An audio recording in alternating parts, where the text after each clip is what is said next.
제가 봤을 때 우리 체감으로 느껴지는 거는 대략 10에서 14년 정도 후면은 거의 대한민국뿐만 아니라 선진국의 인구의 90%가 AI와 같이 더불어 살거나 AI에 영향이 있을 거라고 그렇게 생각해요. 빨리요? 네, 풀스택이라는 말은 뭐냐면 하드웨어 부터 시작해서 서비스까지를 모두 가진 기업들이 성공할 가능성이 우선은 크죠. 구글이 반도체를 설계를 해요. 네네.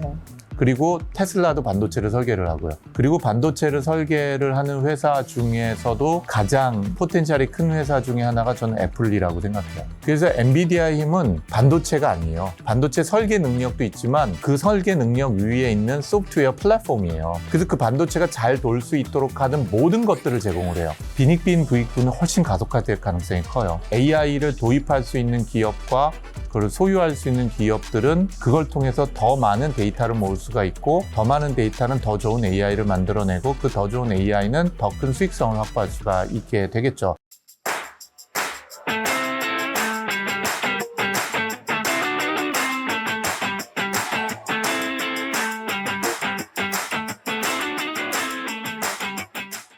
네, 안녕하세요. 이유TV의 이유누나 유재입니다. 여러분 인터뷰 또 오래 기다리셨죠? 많은 분들이 AI에 대해서, 그리고 지금 AI의 대장주 엔비디아에 대해서 관심들이 확실히 많으세요. 그래서 오늘도 저희가 특별히 업계에 계신 분, 정말 유능하신 분을 모시고 AI 산업에 대해서, 그리고 관련 종목들에 대해서 이야기를 나눠보는 시간으로 준비를 했습니다. 우리 솔트룩스의 이경일 대표님 모셨습니다. 안녕하세요. 네, 안녕하세요.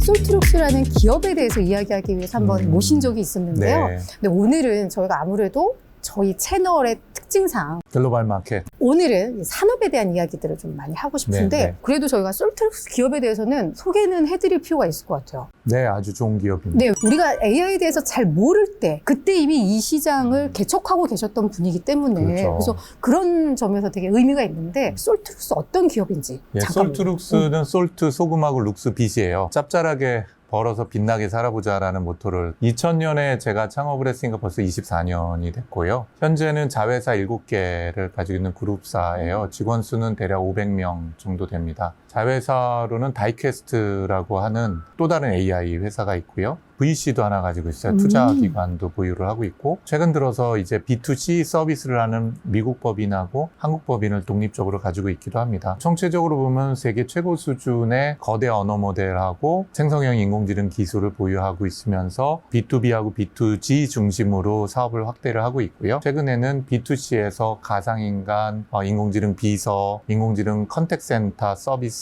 뭐 이런 등으로 사업을 확대해 가고 있습니다. 뭐 엔비디아가 아니라 이 솔트룩스에도 사실 많은 분들이 관심을 가져야 되는 게 아닌가? 그럼요. 많이 가지고 계십니다. 네, 라는 생각이 좀 듭니다. 네, 이제 우리가 AI 산업에 대해서 이야기를 좀 나눠봤으면 좋겠는데요. AI라고 했을 땐 그래도 조금 먼 얘기 같은 느낌이 있었는데 어느 날 그냥 훅 들어왔죠. 들어온 것 같아요. 그러면서 네. 많은 분들이 AI가 뭔가 생각보다 되게 빨리 진행이 되고 있는 것 같고 눈 뜨면 갑자기 로봇이 옆에 있을 것 같고 이런 생각들을 하는 것 같아요. 근데 우리 업계에서 봤을 때는 이 성장의 속도가 현재 사실 어느 정도에 와 있다라고 보시는지. 일단 세 가지 측면으로 말씀드려야 될 것 같아요. 첫 번째는 기술, 두 번째 해당이 되는 것은 산업이나 사업, 돈을 버는 문제인 거죠. 네네. 그리고 세 번째는 실제 우리가 어떻게 체감하고 있고 우리 삶을 바꾸고 있는가에 대한 속도감을 한번 얘기해 보면 좋을 것 같아요. 첫 번째 기술은요, 처음으로 인공지능 사업을 시작한 게 만 30년 전입니다. 대학교 4학년 때 첫 회사를 설립을 했거든요. 많은 사람이 물어요. 그때부터 성견지명이 있었냐? 그런데 전혀 아니고요.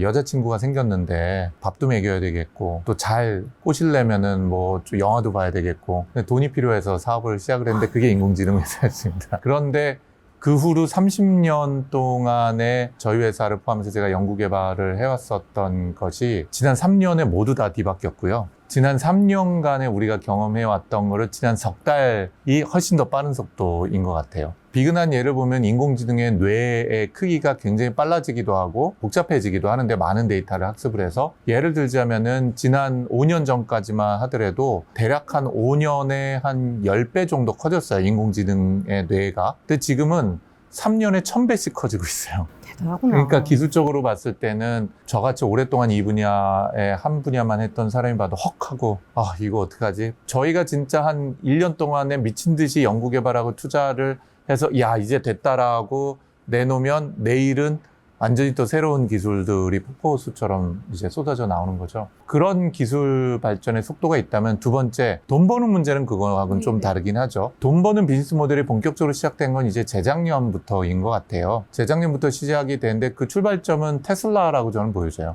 잘 아시는 것처럼 오토파일럿이 기능이 있고 그 오토파일럿에 풀 셀프 드라이빙이라는 기능이 있어요. 이거를 일종의 구독으로 바꾸기 시작을 했죠. 우리는 자동차를 구매하면은 당연히 자동차에 들어있는 모든 기능이 돈 주고 산다고 생각했는데 테슬라가 어느 순간에 무슨 소리야 매월 20만 원씩 30만 원씩 돈 내야 돼 라고 해서 마치 우리가 예를 유튜브 구독을 하는 것처럼 구독이라기보다는 하여튼 유료 프리미엄 네네. 하는 거나 넷플릭스 하는 것처럼 구독으로 바꿨어요. 그게 어떤 의미로 보면은 AI가 기능성을 갖는 것이 이제 돈 벌기 시작을 했던 신호탄이라고 볼 수가 있죠. 현재 가장 돈을 매출액으로 많이 벌고 있는 데는 오픈 AI와 같은 그 라지 랭귀지 모델을 가지고 있는 회사예요. 그런데 매출은 그렇게 크지만 적자폭은 그 몇 배 커요. 그러니까 실제로 챗GPT 같은 거 하나 만드는데 조 단위의 돈이 드는데 그걸 운영을 하는 데는 예를 들면은 챗GPT4를 만드는데 1조가 들었다. 그러면 GPT-4를 운영을 하는 거는 1년에 5조씩 드는 거예요. 그러면은 매출액은 얼마 생기냐? 한 2, 3조인 거죠. 그러니까 2, 3조씩 적자가 난다고 봐도 과언이 아니에요. 그러니까 아직은 투자 대비 수익성이 만들어지기는 좀 기다려야지 되는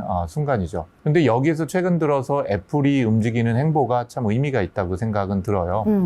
이제 애플이 돈 냄새를 맡고 뭐 자동차를 만들고 뭘 한다고 했던 에너지를 몽땅 다 인공지능에 쏟아붓는데 조금 있다가 또 기회 되면 말씀을 드리겠지만 그 인공지능에 쏟아붓는 게 단순히 인공지능 모델이나 소프트웨어를 만드는 것보다는 훨씬 큰 생태계 자체를 좌지우지하는 모양으로 가고 있거든요. 실제로 비즈니스 모델 측면으로 봤을 때는 우리가 생각하는 것보다는 아직은 천천히 가고 있는 것 같아요. 기업들이 실제로 AI로 돈을 버는 데는 엔비디아, 다시 얘기해서 우리 서부 시대 때 금광을 캐러 갔던 분들이 금 캐는 속도보다도 더 돈을 빨리 번 데는 삽을 팔거나 곡괭이 팔았던 곳, 그리고 청바지 팔았던 곳이거든요. 리바이스처럼. 현재 똑같이 엔비디아가 금광을 캐기 위한 많은 사람들에게 GPU를 팔면서 돈을 많이 벌고 있지만 나머지 쪽은 여전히 투자 단계라고 보는 게 맞죠. 그 속도 그러면 언제쯤 돈 벌기 시작할까 본격적으로. 저희 회사 같은 경우는 이미 작년부터 해서 턴오버가 돼서 빠르게 수익성이 개선되고 있거든요. 나머지 거대 기업들도 올해 내년 수준으로 해서 본격적으로 무료 서비스나 무료에 가깝게 했던 서비스들을 상용화 트랙으로 확 바꿀 거라고 생각이 들어요. 마지막으로 우리가 체감하는 AI에 해당이 되는 게 어느 정도 빠르게 영향을 미칠까 하는 걸 이제 검토를 해봐야 될 텐데요. 거기엔 두 가지 축이 있다고 봐져요. 기자님께서 보시기에는 10년 후에 길거리에 다니는 택시 중에서 몇 %가 잘 주행하는 택시일 것 같으세요?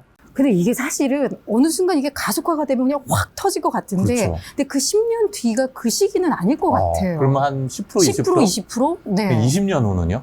20년 후에는 왠지 이제 한 뭐 70%. 70% 이상. 네. 네. 맞는지 틀린지는 저도 모르겠지만 그런 속도로 생각을 한다 그러면은 실제로 우리 삶에 파고드는 거에는 20년 후가 되면은 우리 삶의 70%에는 인공지능이 영향을 미치고 있다고 상상을 할 수가 있겠죠. 네. 비슷한 예로 봤을 때 제가 봤을 때 우리 체감으로 느껴지는 거는 대략 10에서 14년 정도 후면은 거의 대한민국뿐만 아니라 선진국의 인구의 90%가 AI와 같이 더불어 살거나 AI에 영향이 있을 거라고 그렇게 생각해요. 빨리요? 네. 근데 그게 일종의 데모그래피라 그러죠. 인구 분포가 변화되는 속도하고 같이 볼 수가 있거든요. 우리 엄마도 AI를 쓸 수 있는 시기가 언제일까? 라는 질문을 하게 된다면 제가 보기엔 10에서 14년 사이라고 봐져요. 우리 엄마가 카카오톡 나오고 나서 카카오톡을 쓰기 시작하신 지가 얼마나 됐을까?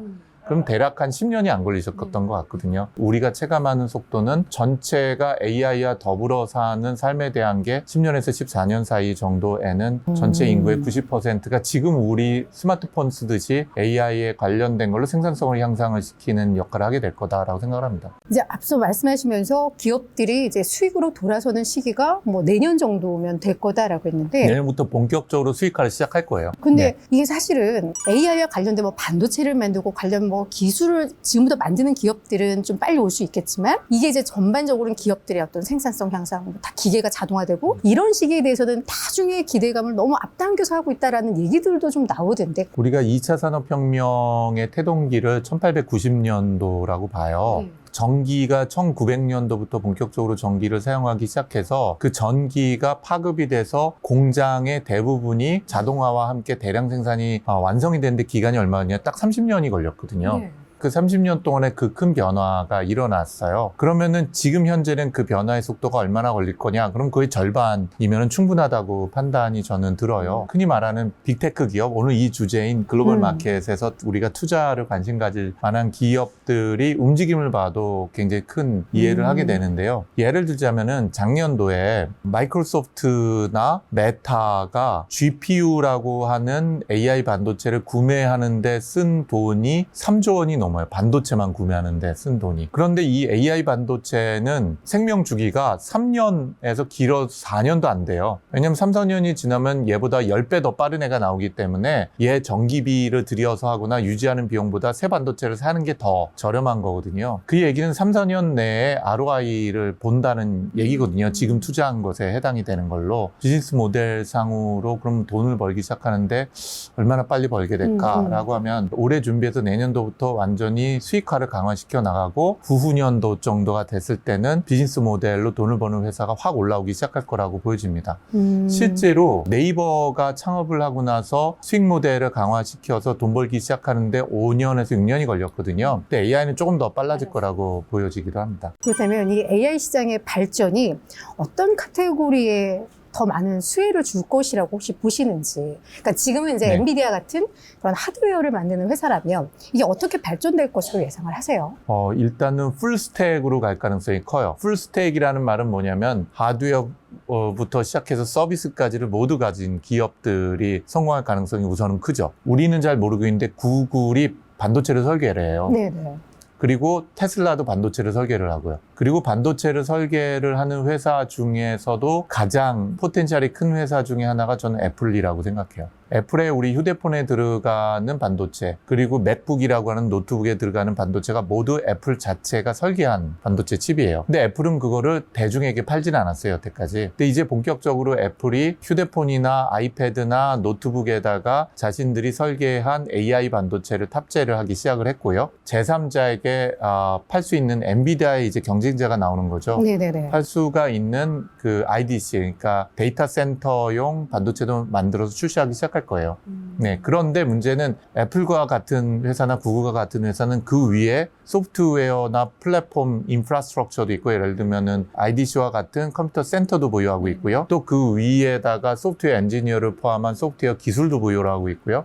그 위에다가 플랫폼도 가지고 있고, 그 플랫폼 위에다가는 또 서비스를 보유하고 있는 바닥부터 끝에까지를 모두 다 포함을 하고 있는 회사거든요. 아마도 승자는 이런 몇몇 회사가 반도체부터 시작해서 모든 서비스까지 가지고 있는 기업들이, 미국이라면 반독점법이 있기 때문에 되게 조심스럽게 성장을 하겠지만 어쨌든 독점을 강화시켜 갈 가능성이 굉장히 크다고 봐요. 두 번째는 우리가 생각하는 반도체에 관련되어 있는 기업들 중에서도 신생 여러 기업들이 나오기 시작했어요. 스타트업으로요. 예를 들면은 GPU라고 하는 건 원래 게임이나 그래픽용으로 만든 거잖아요. 그게 아니라 아예 AI 전문용으로, 그 중에서도 학습용이 아니라 추론용으로 만드는 반도체들이, 그런 회사들 중에서도 또 예전에는 한때는 굉장히 잘 나갔던 풍미를 했던 회사 중에서 경제성을 확보해서 그 반도체 시장을 공략하는 데들도 있어요. 예를 들자면 텍스트 인스트루먼트 같은 회사들, 퀄컴과 같이 휴대폰에 들어갔던 회사들도 한때는 잊혀졌었는데 최근에 주가가 어마어마하게 올라갔죠. 이런 회사들이 AI 전문 반도체를 만들어서 공급을 하기 시작을 합니다. 그래서 우선적으로는 이 풀스택, 반도체 하드웨어부터 서비스까지를 모두 가지고 있는 기업들이 그 생태계에서 할 수 있는 것들이 너무나 크니까 큰 성과를 만들어낼 것 같고요. 반도체 부문은 GPU를 만들고 있는 회사 말고도 추론형, 학습이 아니라 추론형 반도체를 만드는데 전문성을 가지고 있대.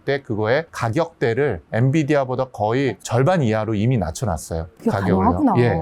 그래서 그런 이제 회사들이 성과를 내가면서 AI 생태계를 더 확산을 시키는 데 큰 기여를 하리라고 보여집니다. 오히려 관심을 가질 기업들은 서비스 기업들이에요. 서비스 기업은 여태까지 우리가 해왔었던 많은 서비스들이 완전히 AI 중심으로 재편이 되는 회사들이 한두 개씩 나오기 시작할 거예요. 말씀드렸던 것처럼 갑자기 샤오미가 어느 날 2년 만에 전기차를 내놨단 말이에요. 다음 단계는 어떻게 갈까? 당연히 자율주행이 들어갈 텐데 그게 샤오미가 만드는 게 아니라 자율주행을 하는 거를 전문적으로 제공하는 스타트업하고 기업들이 있어요. 이런 기업들하고 힘을 합쳐서 예전 같으면은 자동차 회사 하나가 실제로 의미 있는 자동차 만드는데 10년씩 걸렸다면 지금은 5년 내에 테슬라와 같은 자동차를 생산해내고 자율주행도 할 수 있는 것들이 나오기 시작을 하는 거죠.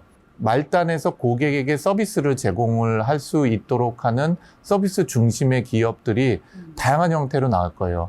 AI 중심의 전자상거래 기업도 나올 수가 있고요.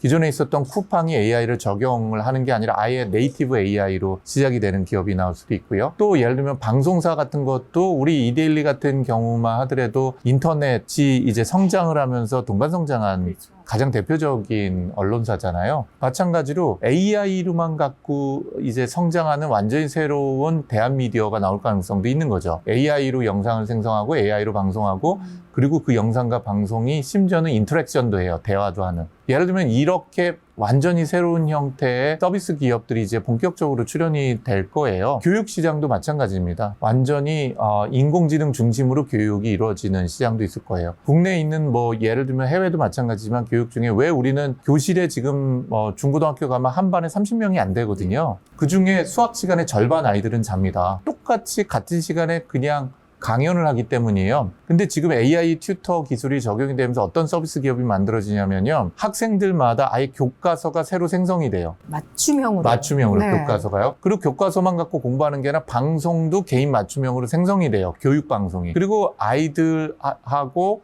그 교육 커리큘럼이나 교육 속도나 이런 것들을 예측해서 맞춰가는 거죠. 개인 선생님이 하나씩 생기듯이. 이런 형태처럼 완전히 비즈니스 모델뿐만 아니라 서비스 모델을 혁신하는 기업들이 나오게 될 거예요. 저희 회사도 그렇고 저희 회사가 바라보고 있는 많은 기업들이 그 혁신이 이루어지고 있다라고 보여지고 그게 아마 말씀드린 2, 3년 내에 비즈니스 모델을 장착을 하면서 굉장히 큰 변화를 만들어내고 보여집니다. 기존에 이미 대장주들로 알려진 기업들도 유망하지만 그 밖에 또 투자할 만한 기업들이 상당히 많이 대기하고 있다.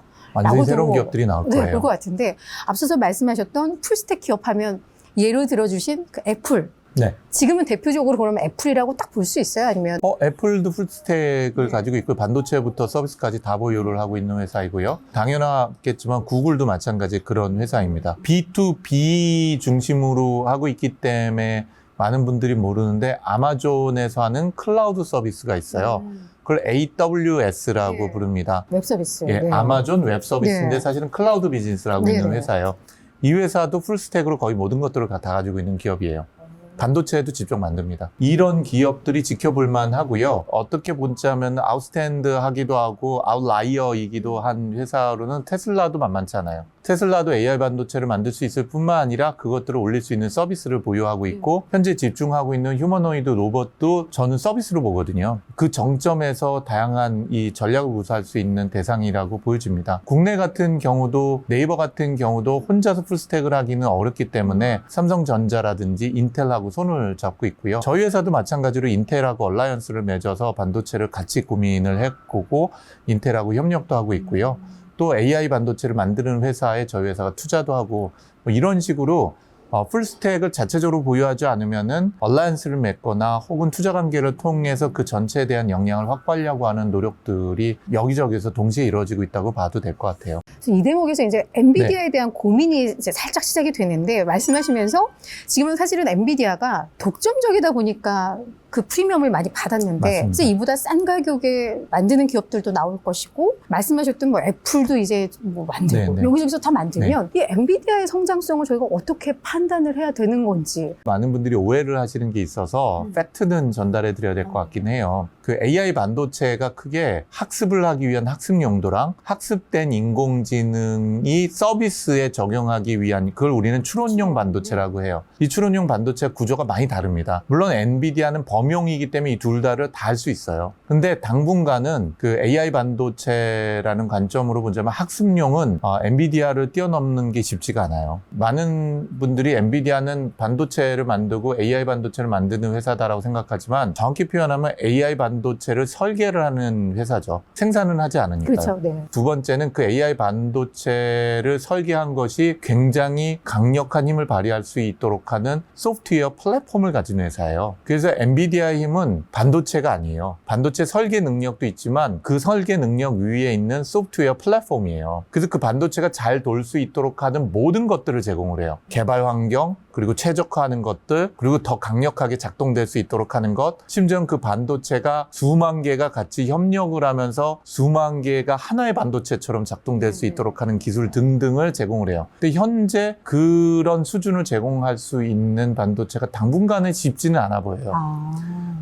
유일한 경쟁자라고 볼 수 있는 거는 구글이에요. 구글에는 텐서 프로세스 유닛이라는 TPU라는 걸 보유를 하고 있어요. 그리고 그게 성능 면에서 쫓아가려고 노력을 하는데 어쨌든 엔비디아의 학습용은 쫓아가기가 상당히 쉽지 않은 버거운 거라고 판단됩니다. 반면에 추론용 반도체는 엔비디아 구조가 늘 유리하다고 보기는 어렵거든요. 그런데 서비스가 시작이 되면 그 시장이 굉장히 크게 될 거예요. 전체 시장을 엔비디아가 독점하는 것보다는 적정한 기간 동안에는 경쟁자가 나와도 지금의 지위를 잃지 않는 영역은 추론용보다는 학습용일 가능성이 크고요. 근데 그 학습용은 아마도 지금부터 5년 사이의 시장은 굉장히 빠르게 성장하지만 그 이유는 성장률이 많이 꺾이지 않을까 저는 생각을 해요. 왜냐하면 초기에는 학습을 많이 시켜야 되기 때문에 돈이 많이 들거든요. 근데 아마도 지금부터 한 2, 3년 후에 빠르게 성장하는 시장은 오히려 추론용 반도체 시장일 거예요. 그 시장엔 지금도 플레이어가 많고 앞으로는 더 많을 거거든요. 그리고 전용 반도체 기업들도 나올 거고요. 그러니까 여긴 또 경쟁이 엄청 치열한 상황입니다, 현재. 전체 AI 시장과 함께 AI 반도체 시장은 더 커지겠죠. 근데 그 중에서도 여전히 학습용 반도체는 당분간은 엔비디아의 독주와 수익성을 보장을 할 텐데 문제는 이제 추론용 시장이 얼마나 경쟁자들이 치열하고 그리고 또 경쟁자가 엔비디아를 추격하냐의 여지에 따라서 수익성이 더 빠르게 나빠질 수도 있는 추론용에서는 가능성도 있다고 판단이 들기는 합니다. 저도 이 내용을 잘 모르니까 이제 월가의 보고서들이나 이렇게 보면 엔비디아가 이제 실적 공개를 했을 때 이제 추론 시장에서도 엔비디아가 이제 성과를 냈기 때문에 이게 매우 뭐 긍정적이다. 약간 이런 류의 것들을 분석을 봤어서 저는 오히려 추론 쪽이 엔비디아가 뭔가 막강한가 보다라고 생각을 했었는데 여전히 엔비디아가 잘해요. 그런데 엔비디아가 잘하는 것 대비로 해서 이제 중가, 저가 반도체 시장을 치고 들어오는 기업들의 힘이 굉장히 강한 거죠. 예를 들자면 엔비디아가 자율주행 자동차용 반도체도 만들어요. 그게 예를 들자면 반도체 하나가 30만 원이라면 퀄컴이나 텍스 인스트루먼트는 7만 원짜리, 8만 원짜리를 제공을 해요. 그럼 엔비디아 거를 쓰면은 조금 더 빠르고 조금 더 성능이 좋기는 한데 한 30% 빨라요. 근데 이거를 쓰면은 조금 부족하기는 해도 가격이 3분의 1인 거죠. 그럼 30% 성능을 더 얻을래? 아니면 가격을 3분의 1로 깎을래? 그러면은 많은 자동차 벤더들은 3분의 1 가격의 반도체를 선택을 할 가능성이 큰 거죠. 그러니까 그 시장이 훨씬 더 세분화되고 복잡하게 되는 거죠. 그럼에도 불구하고 엔비디아가 가지고 있는 현재 추론용 반도체 성능이 좋아요. 근데 그거를 뛰어넘고자 하는 다양한 시도와 기술들이 나오고 있어서 여전히 계속 지속 가능할 건가 하는 것들은 좀 지켜봐야 될 필요가 있어 보입니다. 그리고 이제 말씀을 드리면서 제가 엔비디아에 대해서 내가 이해가 되게 부족했구나라는 생각이 드는 게 하드웨어도 하지만 소프트웨어 플랫폼과 관련된 것도 하고 있다라고 하셨는데 압도적인 경쟁력입니다. 분석들이 하드웨어뿐만 아니라 소프트웨어로 영역을 확대하는 거다. 뭐 그래서 의미가 있다라고 했는데 이건 그러면 다른 얘기인 거예요? 그렇죠. 그러니까 엔비디아는 여태까지 소프트웨어 자체를 갖고 비즈니스를 하지는 않았어요. 그러니까 비즈니스 모델로서 돈을 버는 거는 칩을 팔아서인데 칩이나 아니면 하드웨어를 팔아서예요. 컴퓨터를. 서버죠, 대부분은. 그런데 그 안에 들어가는 소프트웨어를 마음껏 쓰도록 배포를 했던 거예요. 그 개발 플랫폼을 포함한 생산성 플랫폼들을요. 그리고 당분간은 그걸로 돈을 벌진 않을 거예요. 그런데 엔비디아가 본격적으로 그 하드웨어와 그 플랫폼 위에 다양한 소프트웨어 비즈니스를 시작을 했어요. 그렇죠. 바이오 전문, 네, 바이오 전문성도 있고 또 메타버스라는 게 지금 한풀 죽기는 했지만 현재 하고 있는 것 중에 하나는 그 메타버스 같은 데서 시뮬레이션 하는 것들 또 시뮬레이션을 통해서 데이터를 생성을 하는 것들 등등과 관련되는 굉장히 다양한 시도를 하고 있죠. 그리고 자체 데이터 센터, AI 전용 데이터 센터를 구성을 하고 그 위에 그런 소프트웨어를 얹어서 사업하는 것도 확대를 해가고 있거든요. 엔비디아는 기존에도 제가 보기에는 돈은 반도체와 컴퓨터로 벌었지만, 서버로 벌었지만 사실은 그거에 힘을 주고 있었던 거는 소프트웨어 기술과 그 소프트웨어 플랫폼이었는데, 이제는 그거를 그냥 칩을 팔기 위한 용도로 쓰는 게 아니라 그 위에 다양한 비즈니스 모델과 서비스를 얹어서 사업을 확장을 하기 시작했다는 거죠. 이게 굉장히 지난 2, 3년 동안의 엔비디아의 큰 변화라고 볼 수가 있죠. 엔비디아도 뭐 그 저력이 만만치는 그럼요. 않은 그럼요. 그런 기업인 것 같습니다. 자, 그러면 AI 모멘텀을 기준으로 대표님께서 개인적으로 이 기업은 한번 좀 정말 봐야 된다. 뭐 지금까지 말씀하셨던 기업 중에 하나가 될 수도 있고요. 아니면 저희가 놓쳤던 기업인데 이 기업을 더 주목하자라고 생각하시는 기업이 혹시 있으세요? 내가 봐도 이 기업 정말 괜찮다. 예를 들면 스타트업 같은 경우는 이 방송을 보시는 분들이 투자하기는 좀 어렵잖아요. 숨겨있기도 하고 그런 회사들인데, 그럼에도 불구하고 최근 들어서 인공지능에다 검색이 결합된 새로운 시장이 굉장히 빨리 크고 있어요. 대표적인 예로 보면은 최근에 퍼플렉시티라는 혹시 회사 들어보셨어요? 이름도 어렵고 스펠링도 굉장히 어려운데요. 구글에서 검색을 하던 사람들이 회사를 차리겠다고 나와서 만든 회사예요. 작년도에 부터 서비스를 시작을 하고 있는데 회사 가치가 조 단위에 금방 다다를 만큼 빠르게 성장을 하고 있고요. 심지어 최근에 애플이 투자도 하고 애플 서비스하고 연계를 진행을 하려고 하고도 있어요. 어떤 회사로 특정을 하기 전에 제가 일단 스타트업을 보면 애플, 마이크로소프트, 구글, 메타 등을 포함을 한 회사들이 최근에 어떤 회사들하고 파트너십을 맺거나 투자를 하고 있는가 하는 거를 보시는 게 아마 좀 더 빠르게 관심을 가지실 수 있는 대상이 되실 것 같아요. 그 중에서는 어쩌면 오래된 회사도 있기도 하고요. 또는 최근 1, 2년 만에 굉장히 빨리 성장하고 있는 기업들도 있습니다. 그게 이제 어떤 측면으로 보자면은 소프트웨어 부문에서 서비스로 이제 전환이 되면서 나오는 기업들이라면은 여전히 또 굉장히 특이하고 재미난 기업들이 있어요. 데이터하고 AI를 가지고 신약 개발을 하고자 하는 회사들이 본격적으로 이제 사업을 확대를 하고 있거든요. 대한민국 같은 경우가 지난 한 3년 동안에 바이오가 2년 동안에 바이오가 굉장히 많이 거꾸러졌잖아요. 근데 바이오하고 신약 부분에서도 상당히 큰 영향을 줄 수 있는 AI 기술들이 파급이 될 가능성이 굉장히 커요. 우리한테는 많이 잊혀졌지만 예를 들자면은 알파고를 만들었던 딥마인드 같은 회사가 지금 집중하고 있는 것이 그런 쪽이거든요. 신약, 바이오, 생명과학, 그리고 AI를 에너지 부분에 적용하려고 또 하고 있어요. 이런 기업들도 아직은 자그마할지 모르겠지만 지금 초기에 투자를 해볼 만한 의미 있는 기업이라고 생각이 듭니다. 쉽지는 않네요, 근데 뭐 우리가 딱 아는 상장이 딱 뜨고 막 이러면 되게 좋을 텐데 어려움은 있지만 뭐 방법은 찾아봐야죠. 그렇죠. 그리고 뭐 말씀드린 것처럼 주가가 오락내락은 하고 있습니다만 여전히 저는 테슬라나 애플 컴퓨터 같은 회사는 제가 주가를 함부로 얘기하기는 어렵지만 관찰해볼 만한 회사라고 기술적인 보여지고요. 면에 있어서는 충분히 메리트가 있다. 네. 그리고 아까 말씀드렸던 AWS의 행보를 보면요. 네. 올해 아마 그 실적만으로 보면은 많이 떨어질지도 모르겠어요, 주가가. 네. 그럼 저라면 살 것 같아요. 자, 이제 마지막 질문이 될 것 같은데요. 우리 AI가 과연 우리의 미래를 어떻게 바꿀 거라고 예상을 하시는지, 그렇다면 거기에 대비를 해서 우리의 뭐 교육이라던가 뭐 투자라던가 이런 것들도 다 이제 바뀌어야 될 것 같다라는 생각이 드는데, 그거 관련해서 우리 구독자분들께 조언을 좀 해주신다면. 첫 번째는 우리나라 보면은 주당 근무 시간이 40시간 내외입니다. 그렇죠. 네. 근데 옛날 할아버지 세대는 일을 더 많이 하셨겠죠? 그렇죠. 60시간? 60시간이었어요. 그래, 잘 찍었다. 잘 찍으셨대요. 실제로 대한민국 주 6일 근무였어요. 미국도 1900년도 초에는 주 6일 근무였습니다. 네. 그래서 주당 근무 시간이 하루에 10시간씩 60시간을 근무를 했었어요. 그 혹시 모던 타임즈라고 하는 영화 기억나시는지 모르겠는데, 공장에서 노동자들이 이렇게 할 때 진짜 아침 8시까지 출근해서 저녁 때까지 일을 했었거든요. 근데 지금 미국 기준으로 보면 주당 근무 시간이 얼마까지 떨어졌냐? 36시간입니다. 많이 떨어졌네요. 그리고 지금 북유럽을 포함한 유럽 일부에서는 주 4일제를 지도를 해보고 있죠. 네. 몇몇 기업이요. 그러면 32시간이 돼요. 네. 대한민국도 지금 5월 달은 주 4일제 하고 있잖아요. 예. 실제로 지금 현재 속도로 본다면은 제 느낌으로는 길면 20년, 짧으면은 15년 내에 대한민국 같은 경우도 주당 근무 시간이 30시간 초반으로 줄 거라고 생각을 해요.